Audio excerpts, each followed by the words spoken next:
Zikrni ko'p qilganlar nima foyda topadilar? Birinchi zikrni foydalari shuki, ko'p zikr qilgan insondan g'am tashvish ko'tariladi.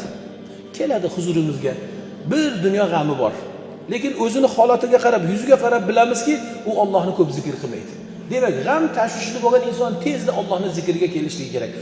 Aslida g'am tashvish sizga kelmaydi, modomiki har kunlik tilingiz Allohning zikrida bo'lsa. Demak, zikrning birinchi foydasi sizdan g'am tashvishni aritadi.